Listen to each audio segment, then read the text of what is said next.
First they need to take my mind off of this bullshit, cause I can't believe this. I need a distraction and that's a must. Then we can see what's up.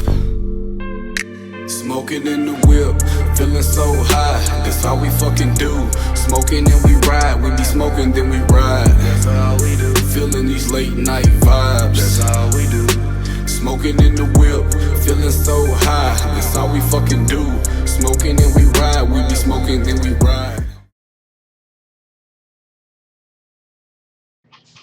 What's good, Swaggy Nation? What's good, YouTube? It's the first official YouTube video in a while for me, mainly because being busy. The whole gaming thing just hasn't happened recently because, you know, for me, I feel like games just don't hit the same anymore. Whether it be COD or 2K or anything. I mean, as you can see, I have all these games here, and most of the time when I turn my Xbox on to play something, I'll sit here and I'll look at my games for about 20 minutes. I might load something up, play for about 5, and then stop playing. I don't know if that's because I'm getting older. I don't know if that's, because I don't play as religiously as what I used to. So it's not, the same mentality going into playing something. I was playing Warzone there for a while, pretty consistently, but with that game, if you take some time off and you kind of get out of the skill gap of everybody else that's playing it, consistently on a daily basis, every day, all day, you kind of get behind, and you can't be a casual player anymore, really, with anything. You have to play all the time, and that sucks, because I grew up gaming, and I grew up playing competitively. I grew up trying to win every game that I play, and just recently, it's just not the same. I can't go and play something that's multiplayer and have a good time. I don't know if that's just something I got to change, or if that's just me being behind the skill gap anymore. But it is what it is. It's real frustrating though. With COD especially. It sucks because when Warzone first came out, I did play it and I did like it, but I did take a break from it. And then I went back to it, played it pretty consistently. But for me, in my opinion, I feel like Fortnite mixed with Twitch and any other streaming outlet, I feel like that's really kind of ruined gaming, in my opinion. Other people, I think, feel the same way, just because, for Warzone,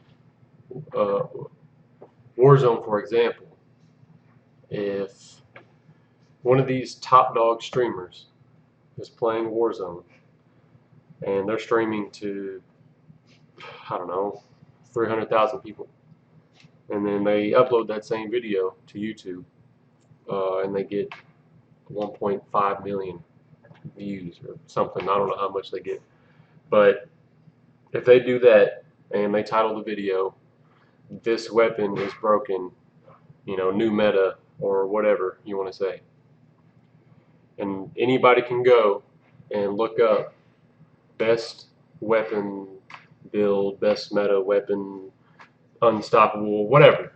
And it's not even just with Warzone. It's with any game that has some type of way to be better than the other person. And with that being said, it's not like gaming hasn't always been like that. It's just more of back then you had to find it yourself. You had to do the research yourself. Black Ops 1, Modern Warfare 2, 3, Black Ops 2. if you wanted to use a gun that was powerful, you had to go and use it. At least for me. I mean, YouTube might have been doing the same thing for years, but I'm obviously just now seeing it the last few years. Very saturated with the same stuff over and over again. But if you go back to like Black Ops 1, we all know that the Galil was good, the FAMAS, the AK-74U, the G11, the um, that's all I can think of right now. I mean, obviously, I know there's a lot. The Commando, the list goes on and on. And Modern Warfare 2, we know the good guns, the GOAT guns on that game and stuff. But I just feel like back then it was more of a trial and error type of thing and doing it yourself. And now it's just like so beginner friendly with a lot of these games because you could just go and search what's the best weapon build to use on Warzone, and then you go and you put the gun on and you put the attachments on, and all you got to do is be able to aim and shoot, and you're gonna win most gunfights because you're using the gun that's at the time stronger than everything else. And again, that's how gaming has always been, and I understand that, especially with shooters. And don't even get me started on sports games because that's a whole other genre of cheesy bullshit. But just for me, wanting to play these games and not being able to play them at the level of at the competitive level that I want to play them, I just can't do it anymore because I'm so far behind of the skill gap. Not even using meta weapons. I never use meta weapons. Never. I will never, ever, ever do that. Never. Because I don't want to be like somebody else just using something that is good. And people know that the gun is just overpowered and you can't beat it with anything. And the argument will be like, well, you just gotta be good and you gotta do. I don't want to have to do that. I don't want to have to do all these things to beat a gun that fucking everybody is using just so I can kind of compete. And add that on top of the fact that I don't even get to play anymore just because I'm an adult now and I've got other things that I have to do in my life. So I can't sit here and just practice and be competitive consistently with these games.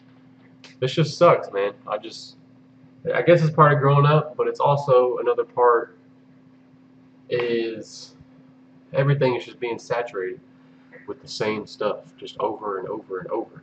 It's every game every year. Like 2K, it's been saturated with bullshit since like 2K15, 16 maybe. And again, I remember back then, 2K11, people would do things that just would break the game and, kind of cheat the system, finesse the system, whatever you want to say. Like, I get that. It's always been there. And it's always been there and it always will be there. But now it's so easy to find these finesses in games. It's so easy. And I hate that. I mean, and I'm not trying to shit on content creators because everybody's, you know what I mean? Like everybody's trying to do the content thing. And I get that. I respect that. I'm trying to do the same thing. But when it comes to doing something just because you know it works and you know it's going to work, that's just frustrating. Like some of the worst metas on Warzone, the last few months or year or so, is the DMR and the AUG. Those metas were so frustrating, so frustrating. When those metas were out, I didn't even play the game. I didn't even load it up. I mean, I haven't loaded Warzone up in a long time, just because I just can't do it. I can't do it anymore. I can't. I can't try to sit and play casually, but try to play competitively because I just don't have time playing these games and getting frustrated and angry anymore. I can't do it. But with all that being said, at the end of the day, do what you want to do. It's your life. You do what you want, and it's just how it is. I just wish that it wasn't so filled with the same shit and people not being their own person. You know, it's frustrating, in my opinion. If you ask me, if I had an opinion, I would say no more unstoppable weapon meta weapons on Warzone. But it's just, you know, that's just how I feel. But you know, it is what it is. I'm trying to get back into gaming. I'm trying to figure out some stuff to make because I do want to put content out, and I want to do something, you know, with any game that people like to watch. But at the end of the day, I'm still not going to conform and do something just because it works. I want to try it out myself, and if it works, it works. But again, at the end of the day, do what you want to do. I'm going to do what I want to do. They're going to do what they want to do. Just as simple as that. But anyways, you know, thanks for watching. Thanks for stopping by. It's my little TED Talk, whatever you want to say. But we're gonna be back on, man. We've got a hitch, and we're gonna make it happen. So anyway, Swaggy Nation YouTube. Until next time, man. Stay safe.